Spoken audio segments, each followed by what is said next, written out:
On this week's episode of Nikon's Birding Adventures TV, we're going to do some lazy birding on the Celebrity Cruise Line with Carefree Birding.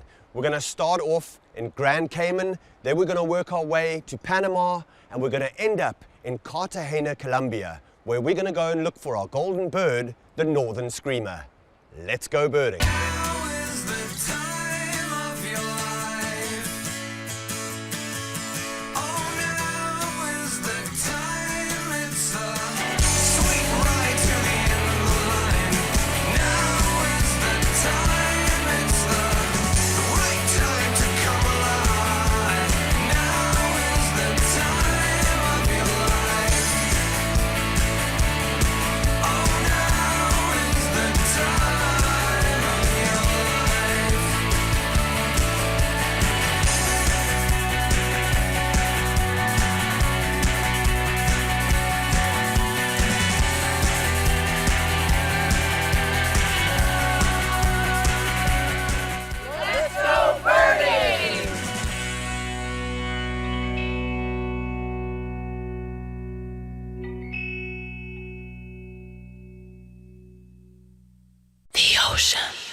Our first stop on the cruise is Grand Cayman Island, the largest in the Cayman group.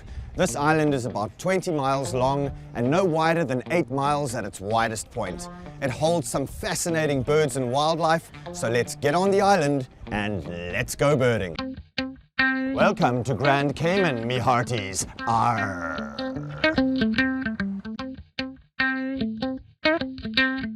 Grand Cayman is not only a great place for birding, but it's also a wonderful spot for Americans to brush up on their English. He hath founded it upon the seas. If you had to choose one single spot on Grand Cayman where you could see most of the island's birds, it would have to be the Queen Elizabeth Botanic Garden. This place has so many beautifully planted and landscaped trees, and it's a wonderful, wonderful spot to go birding. I can't believe how birdy this place is, Stu. So many birds around. Look at all the banana quits everywhere. Little banana quits all over the place. These are ubiquitous birds on Grand Cayman. You'll see them everywhere. They feed on insects, but they also feed on fruit, and they love nectar, so they'll actually feed like hummingbirds in flowering plants. We've got two Cuban bullfinches here, right in front of us, sitting in the sunlight, a male and a female.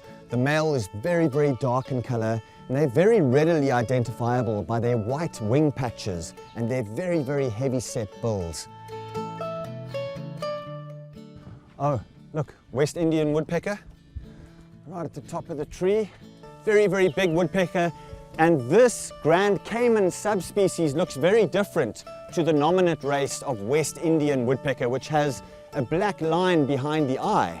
And this subspecies does not have that black line behind the eye. I'm looking at a female right now, and she's identifiable by the fact that her red crown only starts halfway back on the head, whereas the male has the red crown going all the way to the front of the head. This is very awesome. We've got a vitaline warbler calling right above us in this tree. This is really, really great. This is a near endemic. This bird calling behind us and around us here is the vitaline warbler, only found on the Cayman Islands and also an isolated population on the Swan Islands. And this is the only place that this bird is found on Earth.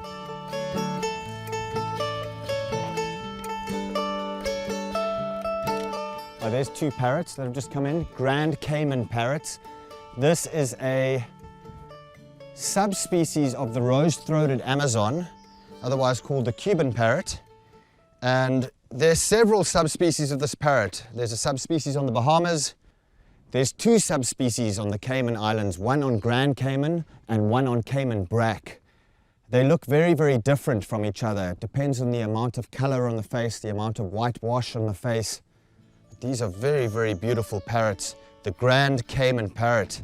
And Stuart, you mentioned something interesting about this being the national bird. There's actually two national birds of the Caymans, right? That's right. I believe we have the honor of being the only country in the world that's listed as having two birds as its national bird, because in fact the parrot on Cayman brack is a different subspecies than the one found on Grand Cayman, yet the Cayman parrot is the national bird. What a wonderful parrot, and there's quite a lot of them around at the Botanic Gardens. Loggerhead kingbird. Really, really good looks. It's right here, look, right in front of us. Right in front of us, look at those cracker views. Loggerhead kingbird, very, very handsome kingbird, probably most easily confused with the eastern kingbird. Oh, I'm zoomed right in on his head. One of the more pretty species that can be found on Grand Cayman is the western spindalis, also known as the stripe-headed tanager. We've got one feeding on fruit right now at the top of this tree. What a beautiful, beautiful tanager. One of the more common flycatchers on Grand Cayman is the Lysagra's flycatcher. We've got a really beautiful specimen right in front of me over here. This is a bird which is an occasional vagrant to South Florida, in fact, and we will see it more years than not in South Florida. One or two of them will show up. Oh look, Zenaida doves. They're incredibly tame here, aren't they? This really is carefree birding. I mean, if this is not the easiest birding you're going to do in your life, then I don't know what is.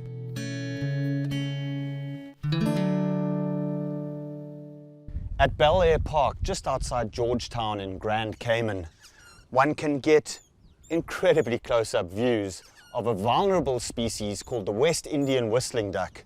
This bird has declined dramatically over the last 20 to 30 years and is now only found on the Bahamas, Cuba, Jamaica, places like the Turks and the Caicos.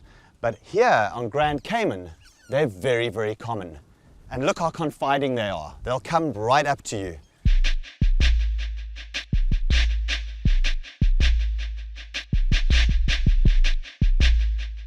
This is the endemic blue iguana of Grand Cayman Island. And it's incredible to think that in 2001, there were fewer than 20 of these left in the wild on planet Earth. Today, thanks to an intensive breeding conservation program, there are approximately 1,000 left, but this is still a very endangered reptile, the beautiful blue iguana of Grand Cayman Island.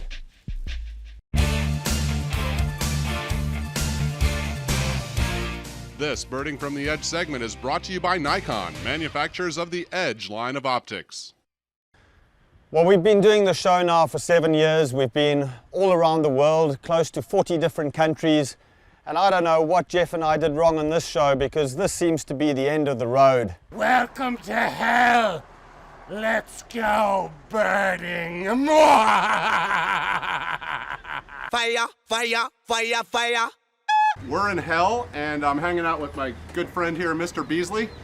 And I'm gonna go inside and fill out a postcard and mail it straight from hell right to my mom. Fire, fire, fire, fire! The Prince of Darkness, it's gotta be kind of a tough business here, huh? Yeah, somebody gotta do it. Fire, fire, fire, fire! Can I get a couple postcards from you here? You sure as hell can if you got $1. That's it? $1? $1 for two. All right, I'm getting two. Fire, fire, fire, fire! Just sending mom, like I said, a postcard, you know. She's either gonna love it or, actually she'll love it. She knows me. I put her through hell when I was a kid, so this one's for you, Mom. This is Birding from the Edge. That was some phenomenal birding in Grand Cayman. I don't think I've ever had such carefree birding in my life. Tomorrow we head off to Panama, so come back and join us after the break.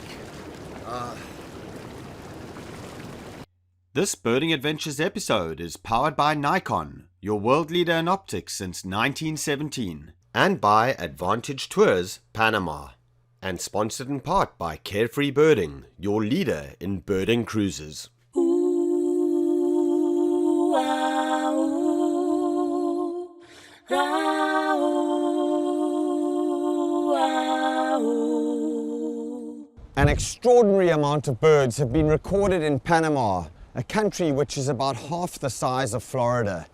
Up to 1,000 species have been recorded, and when you think that the whole of North America and Canada together holds fewer species, this country is a birder's paradise. This morning we're heading out to meet our guide, Guido, and we're going to do some birding around the port of Cologne. Let's go birding.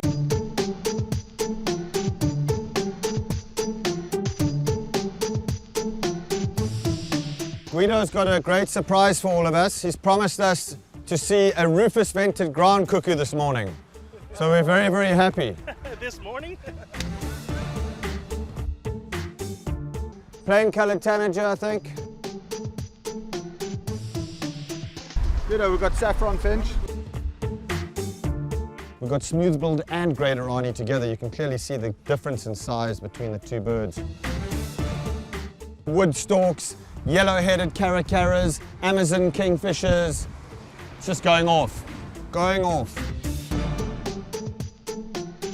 Right on the side of a busy road, right next to the port of Cologne. We've had 40 species this morning already. Let's go birding now.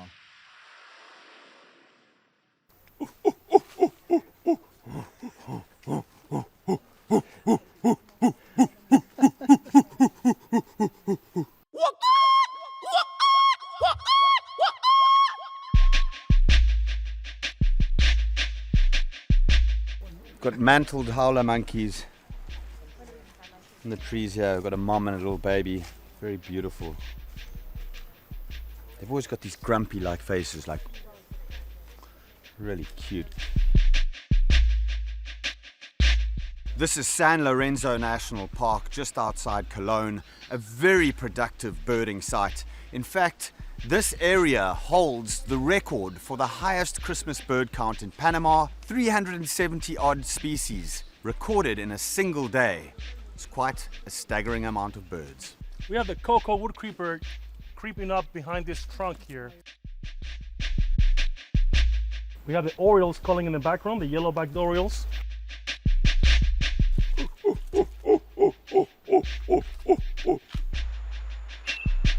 Chestnut-backed antbird. He's got to be making all this up. This is just nuts. This is one of our favorite spots in Panama. It's an old army base, and the birds are just popping out. And our clients always go, there's too many birds, there's too much stuff to look at. This is called intense. This is intense birding. Incoming, folks, heads up. Stay with it, stay with it. Whew. A lot of action here this morning. This is Carefree Birding at its finest. Pretty manic birding if you ask me. Lots of species around here.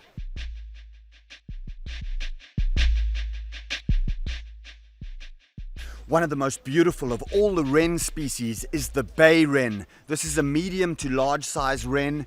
So stunningly beautiful with that bright rufous red color, those nice patterns on the breast. And males and females will duet together. They'll actually call to each other in the forest, and they've got this really sort of chattering call. I'm filming a really stunning white-whiskered puffbird. We saw white-necked puffbird this morning sitting on the telephone wire. Beautiful white neck, very large puffbird. Now this puffbird is smaller and totally different in color.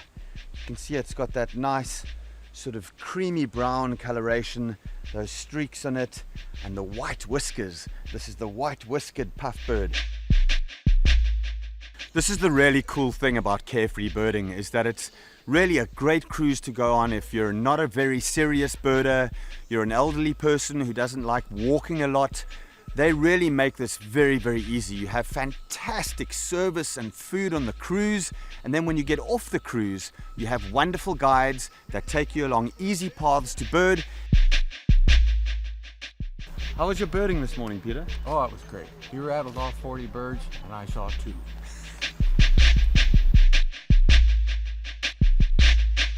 This Birding Adventures episode is powered by Nikon, your world leader in optics since 1917, and sponsored in part by Carefree Birding, your leader in birding cruises, and by Hobie Mirage Drive Kayaks.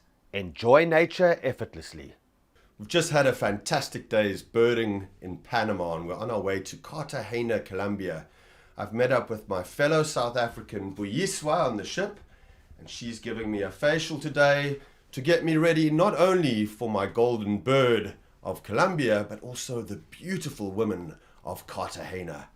Let's go birding! Yeah!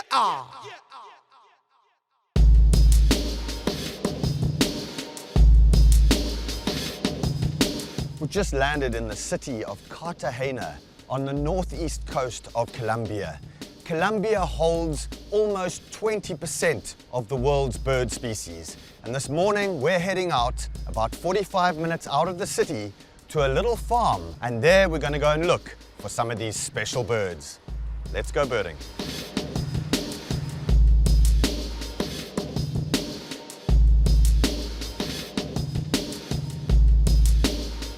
This is Pilar. She's going to be our guide this morning at Naturazi, which is a little farm just outside Cartagena, about 45 minutes drive outside there. So we're going to see what's out there this morning. These striped-backed wrens are really striking wrens. They look like almost like the zebras of the wren world. And unlike the bicolored wren, which can tolerate human habitation, this striped-backed wren likes areas of undisturbed forest.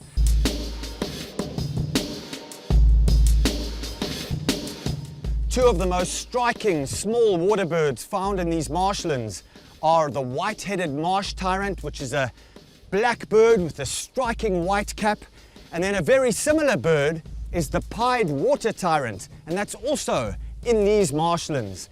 This is a bird with a white body and black wings, both very striking, and they'll sit prominently on little twigs and they'll sally forth and hawk insects. This is the only traffic you're going to see around here is cattle traffic. A couple of guys on horses. Hello, amigo. There are two species of ibis that are regularly found in the wetlands here. The one is the bare-faced ibis, which is readily identifiable by the red skin around its face, and the other similar looking bird is the glossy ibis. We've got bare-faced ibis over here. It looks as though they're fighting, or actually no, they're mating. We've got bare-faced ibises mating. You can see how the male's trying to get on top of the female, jumping up, and they're doing this kind of bouncing mating display where they're jumping up and down. Oh, now he's actually mating with her now. He's not the most gentle of lovers, the bare-faced ibis. This Birding Adventures episode is powered by Nikon, your world leader in optics since 1917, and by pelagic polarized sunglasses. La revolución.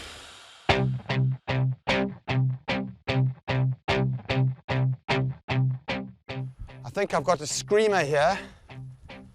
Let me just get in the scope first. I think I found a screamer. This will be a really good bird for us if it is. Yes! We got northern screamer in the wetland. Beautiful bird. Oh my gosh, normally you see them at the top of trees. We've got him right in the wetland. Northern screamer, our golden bird for this episode. What a beautiful bird. Oh wow, he's pretty far away. Let me try to get some better looks. Oh, that is awesome. Two of them together. That is great. This is the bird we've been looking for. These screamers are really large, turkey-like birds. And in fact, they even look superficially like geese because they've got a really long neck. That is great. We've got both of them together. Two northern screamers, a really unusual bird. And there are three species of screamers worldwide. The horned screamer, the southern screamer, and the northern screamer. And this is by far the rarest of the three screamer species. In fact, there are as few as 5,000 northern screamers left on Earth. And this makes this bird very threatened. It's found only in northern Colombia and northeastern Venezuela, a tiny part of Venezuela. And that's the only place that it's found on Earth. It differs from the southern screamer because it's got more extensive black on the neck. So we've got the northern screamers, but they've disappeared into some thick vegetation at the other side of the marsh. So the guys here on the farm have organized some horses for us, we're going to get on here and see if we can take these horses through the marshland and try and get the northern screamers on the other side. Perfecto. There. Great. Let's go. Come on. Let's go.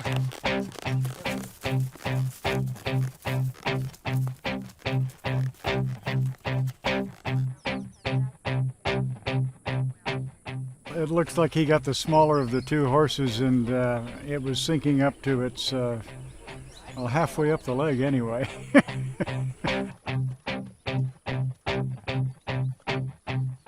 Even though he is a wild man, he does get some good stuff, so that's fine.